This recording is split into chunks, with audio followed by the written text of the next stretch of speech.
Okay, so welcome to your second reading lesson. In last week's lesson, we went over the 10 core SAT reading strategies that I laid out after teaching thousands of students SAT reading. We taught you how to identify the question types in particular. And what we're going to do this week is actually show you all of those strategies in action. We're going to show you what they look like on a test.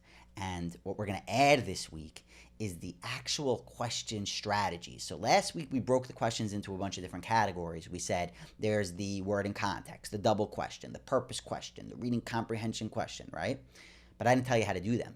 This week I'm going to give you the strategies that work to crack the questions, boost score, add points, and I'm going to show you all of that right now. What I need you to do first is I need you to actually do a little reading comprehension. You're going to have to read a passage, okay? You're going to have to go into it. You're going to read the passage. You're going to try to do the strategies on your own, and then we'll go over it together, okay? So pause this video. You're going to time yourselves 13 and a half minutes. If you don't finish, make a note of that, but still continue to do it. Finish it up, okay? You're going to enter in your answers on whatever system we're using. You'll populate those, and we'll be able to see what you do and how you did. And then I will break down the questions for you piece by piece. So pause the video now, or hopefully it'll pause and won't even give you a choice. Jump in on those questions, and I will see you on the other side. Okay, cool. So the passage that we did was the passage on gift giving. And always when you're starting a passage, you want to start with the italicized portion. So it says that, right, like we said last week, money can't buy love.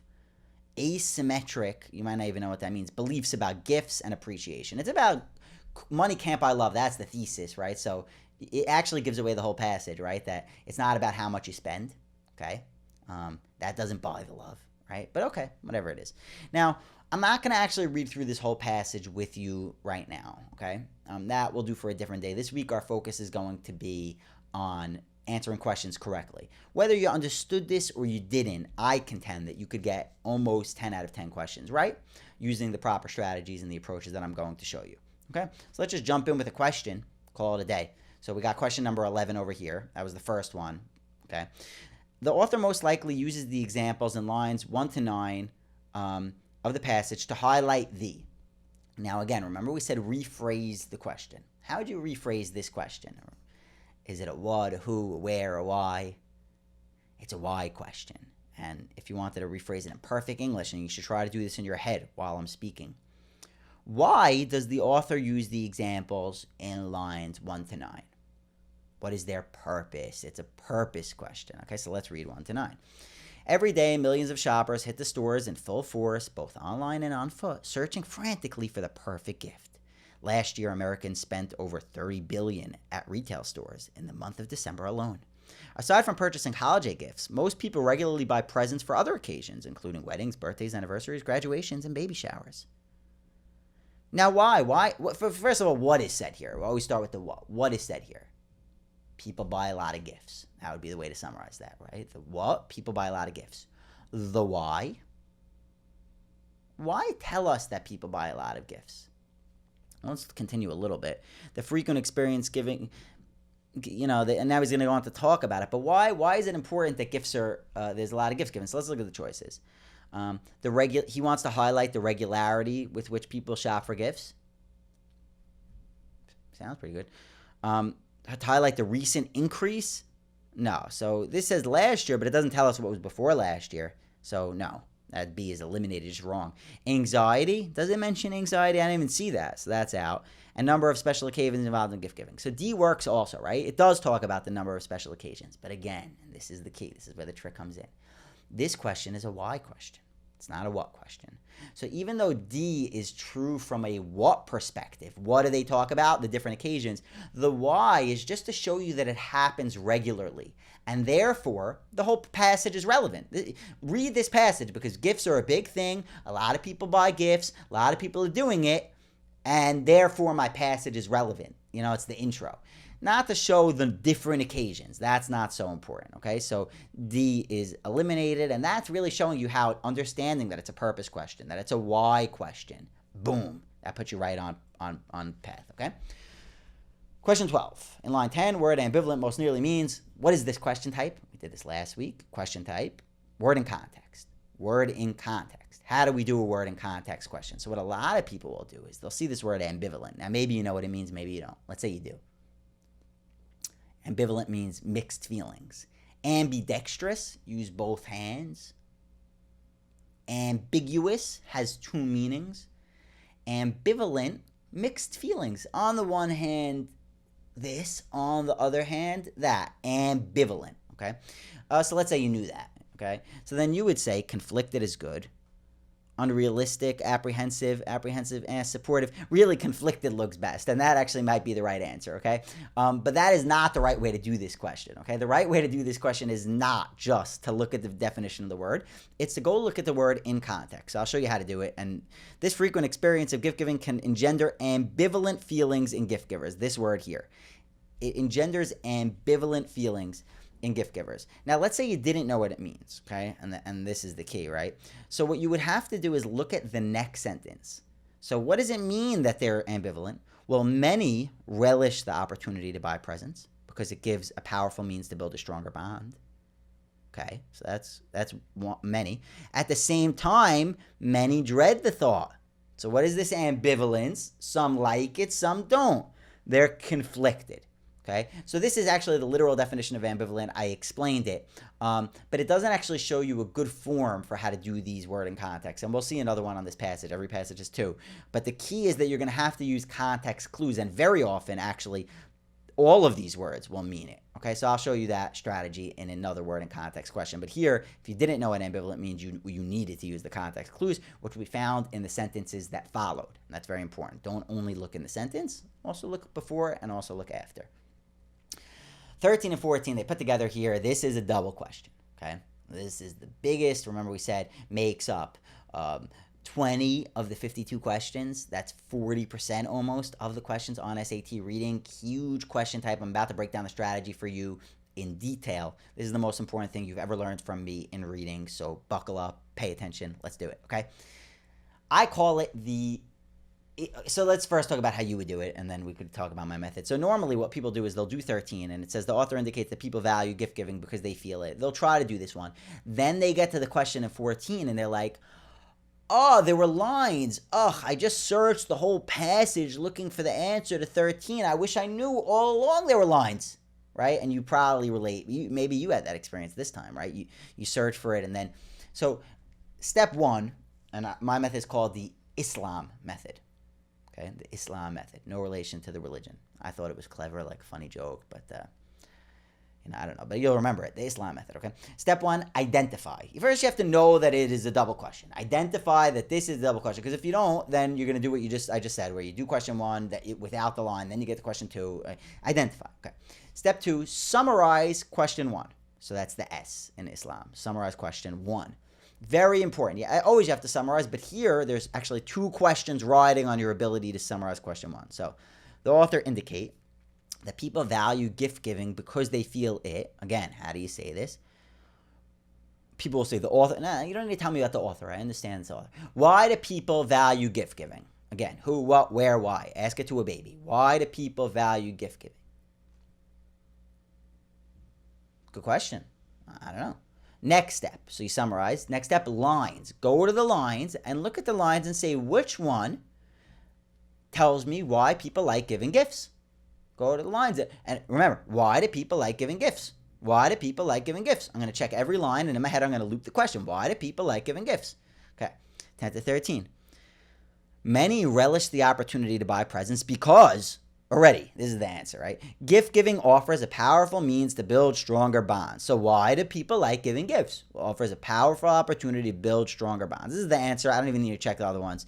Not a self-expression. It's not an artist. It's not me making this video, which is my form of expressing myself. Okay, not that. An inexpensive way to show appreciation. I don't know if it said anything about expensive, inexpensive. Requires recipient to reciprocate. That means that they give a gift because they want to give back. No, what did it say? It's a powerful opportunity to build a bond, can serve to strengthen a relationship. Answer, done. Okay, easy. This is an easy double question. Now, if you had to go to the other ones, you should always check, especially if it's not so clear cut. So just to finish, sorry. Identify, summarize, lines, answer question 13. right? Sorry, answer question 14, pick the line, and then match. Then you match after you answer this one. So we answered it to be A, and then we matched it. Identify. This is a double question. What I actually tell students to do is put a star next to question 13. Quickly look over the questions and star the ones that are part of the double question. Summarize. You might want to write down the summary. Why do people like giving gifts? Lines. Answer the lines. Match. Okay? So double question, easy. We'll see another. There's always 2 sets of double questions per passage. Question number 15. The social psychologist mentioned in paragraph 2 would likely describe the dead weight loss phenomenon as. This is a tough question, actually. It's a what question, or a how, actually, to be more precise. And it asks, how would the social psychologists describe the dead weight loss phenomenon? Now, the key here is there's 2 things you need to understand before you can answer this. A, you need to understand who are the social psychologists and what do they say. B, you need to understand what is the dead weight loss phenomenon. And then you need to say, what would the social scientists say about dead loss phenomenon? So, do you understand? What would social scientists say about dead loss phenomenon? Well, who's the social scientists? And you might have gone to this and you go, oh, shoot, I didn't understand the passage. It's because I didn't understand the passage. It's not. No one knows. No one memorizes. Okay, so you were going to get here. We'll find out. Let's look who they are. Paragraph 2, 17 to 34. Let's get there. Anthropologists, I guess these are them, describe gift giving as a positive process. Economists, however, offer a less favorable view. People buy gifts that recipients would not choose to buy on their own. So where is the social psychologist? Sorry, I'm still looking for them. The social psychologist mentioned in paragraph 2. To wit, givers are likely to spend $100 to purchase a gift that they would only spend $80 to buy themselves. Fine. This dead weight loss. Oh, so this is the dead weight loss. It's the idea that people spend $100 on a gift that the other person would only value at $80. Okay? This is not surprising to social psychologists. Oh, so it's a layup. You find the word social psychologist, and what do they say? What's not surprising? The dead weight loss is not surprising. So that actually, it's all laid out for you. So what's the answer? Not surprising, predictable. Okay? Very, very easy. Okay? So again, with reading, they don't tell you hard, easy. You don't know, is this a hard question? Is this an easy question? You'll never know. And so it's very, very important. You stay calm, you answer them. Whereas math, they go easiest to hardest, right? So you'll know it's hard. This is a layup disguised as a hard question. Okay? 16, 17, we've identified them as doubles. But again, the Islam method, identify. These are doubles. Summarize. The passage indicates that the assumption made by gift givers may be. So now, this is a hard question. It's asking, what does the passage say about the assumption? What do you need to do in order to really understand this question? And this is part of summarizing. You need to know what the assumption is. So let's look at the assumption. Gift givers equate how much they spend with how much recipients will appreciate the gift. So that's the assumption. The assumption is, I assume the more I spend, the more you appreciate it. Now, what does the passage say about that? I don't know. I didn't read the passage, but we have lines. So the question basically is, what does the passage have to say about the idea that the more you spend, the more it's appreciated? The more you spend, what does the passage say about the idea that the more you spend, the more it's appreciated? What does the passage say about the idea that the more you spend, the more it's appreciated? That's summarizing. Now lines, okay? 53 to 55. Let's see it. Perhaps givers believe that bigger gifts convey stronger signals of thoughtfulness and consideration. Okay, that's the assumption. That's just re-summarizing the assumption. That doesn't tell me what the passage thinks about it. No opinions there. 55 to 60. According to Karamir and others, gift-giving represents a symbolic ritual whereby gift-givers attempt to signal their positive feelings. Doesn't say about the specific assumption, the more I spend, the better they'll like it. Got to spend more. Let's see if when they talk about that, 63 to 65. As for gift recipients, they may not construe smaller and larger gifts, more and less expensive gifts, as representing smaller and larger signals of thoughtfulness. They don't consider it that way. So is the assumption true? More you spend, the better? No, it is not better. It's not the case. So what is it? It is incorrect. Incorrect. Okay? So answer 17 to be C. Match. Last step. Islam. Done. Double question. Another one right. I could do these all day. Just feed them to me. Feed them to me. Some people are good at basketball. Some people are good at football. I'm good at SAT reading. All right. I'm going to get like a laugh track on this thing, right? At least lets people think that people laugh. I think in person people laugh, though, so I'm just going to have to assume you're laughing. All right, question number 18. As used in line 54, convey most nearly means. Here, all right, we have another double question. So convey, there's a conveyor belt, a transporter. Convey, counteract, not really. Convey, exchange, convey, communicate. They could all be. That's the point. They could all be. So how do I pick the correct one for convey? Line 54. Let's look at it. So perhaps givers believe that bigger gifts convey stronger signals of thoughtfulness. What I tell you to do is cross out the word convey and put in your own word. So perhaps givers believe that bigger gifts blank stronger signals of thoughtfulness and consideration. I would say show or send or demonstrate, right? A bigger gift sends a bigger thought. So communicate is the answer, right? So that's the answer, okay? So what I do, again, is put a blank, cross out the word, put in my own word, then pick a word that matches my own word, okay? So that's the strategy there. 19. The author refers to work by Karamir and others in line 56 in order to 56. According to Karamir and others, gift giving represents symbolic ritual whereby gift givers attempt. So sorry, you have to summarize. So what type of question is this? I'm sorry, skipping steps. It's a purpose question. Why does the author mention Karamir and others? Why? This is a purpose question. So you see, we had 2 double questions, 2 word and context, 2 purpose questions. That's what this thing's all about. Okay, bread and butter. Actually, this is the social science passage also, so you should know that. Something else I could have mentioned. So why does he mention Kamarir? So let's see what he says. Kamarir and others, according to them, gift giving represents a symbolic ritual whereby gift givers attempt to signal their positive and willingness.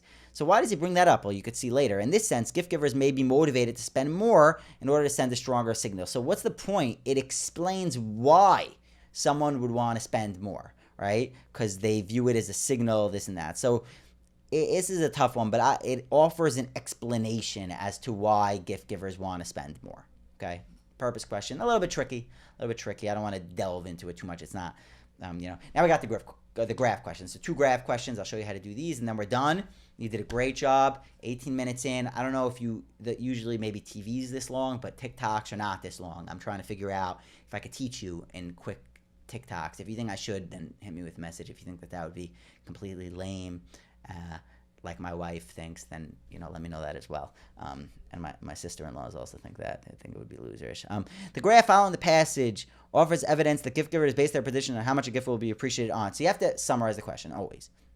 The graph offers evidence, fine, that gift givers base their predictions of how much a gift will be appreciated on. So what do gift givers base their prediction about appreciation, or how do they think about if it'll be appreciated? So look, the giver thinks that givers' perceived and recipients' actual gift appreciation. Always read it. So it's about appreciation, though. And this is the appreciation, how high it goes, and less expensive more. So the giver thinks that the less expensive gift will be appreciated at 5.5 and the more expensive at 6.25. So what does he think? He thinks that more expensive is better, which is more expensive will be appreciated more. So he bases it on